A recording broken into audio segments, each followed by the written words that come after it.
Hi, I'm Dela Goner-Taylor, Creative Director for JCPenney Salon, and I can't wait to share with you this great look from Danielle Roldan and Danielle Keasling at Matrix. So here's my long hair client, Julie. And my approach when cutting long hair, I love to blow dry it, curl it, and then cut it. So she knows what the length that I'm gonna end up with. It's instant gratification. So let's get started. Working on top of the head, I'm gonna take a triangle section.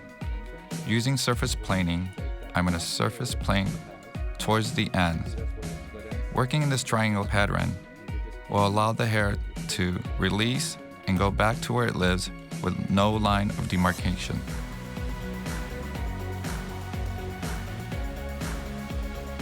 Once that hair is cut on top, we're gonna lay the guide now on top and then the next section.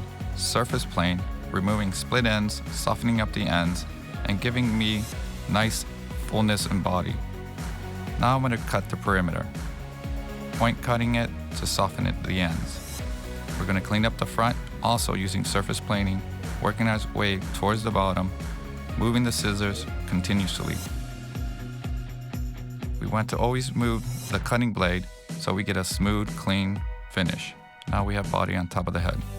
So Danielle just did a fantastic haircut on our model Julie, and the reason that I love to have this pre-cut is it set me up for success with my color. So I'm gonna go ahead and do a jaw strobe on her, and now I can see exactly where I'm gonna be placing the color in correlation with her jawline. So let's get started. So begin by sectioning a horseshoe parting along the top of the parietal ridge. This section will not be receiving color. Next, you're going to section the front from the back using the top of the ear as a guideline and a vertical section. Divide the back in half, and you're gonna start your color placement with horizontal partings at the nape of the neck. Using her jaw as a guide, you're gonna go ahead and start laying in your color in a patchwork pattern. This is creating a point of interest to the eye. With the strobing technique, the whole idea behind it is to bring attention to the details of the face that we want to enhance. By placing this color in this area, the eye is directed to the jawline. Next, you're going to take your dry brush and you're going to sweep down the foil to blend and melt these colors.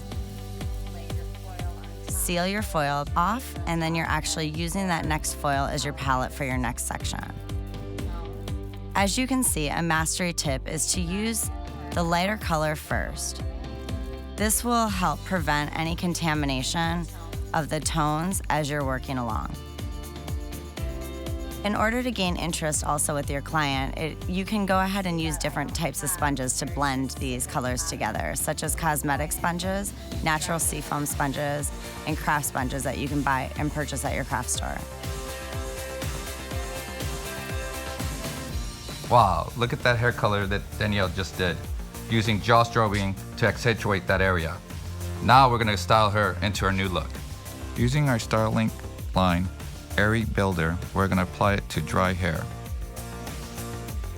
I'm gonna use a micro crimp to crimp the hair, creasing the hair, making sure that you see the crimp in the section that we're working in. Once that's done, we're gonna take another section, drop it down, add some more mousse to the hair, and we're gonna tap it.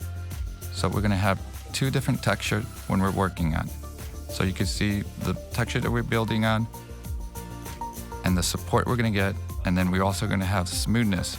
So by tapping it, we just have a nice balance of texture that we wanna work with.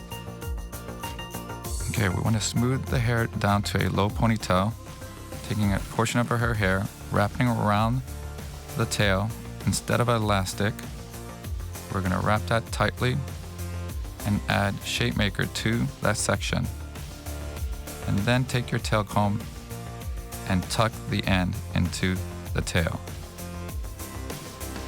Now what we're gonna do is take our sections and we're gonna back brush right at the base, creating volume and lift and keeping it soft. You want to continue back combing at the base. Now brushing it, moving into place, creating your shape. Pulling hair back and securing it onto the ponytail. So we're gonna braid the hair, creating a fishbone braid halfway down. We're going to then take one side and secure it with elastic, holding the one section and then the other. And now what we're going to do, take a piece of section and wrap it around the elastic, covering it, and then spraying the ends to enhance the texture. Working in the braid area, we're going to go in and expose the color that Danielle have placed, allowing it to create a pattern. Here is our boho look, giving it a nice undone finish, but with balance, proportion, and shape.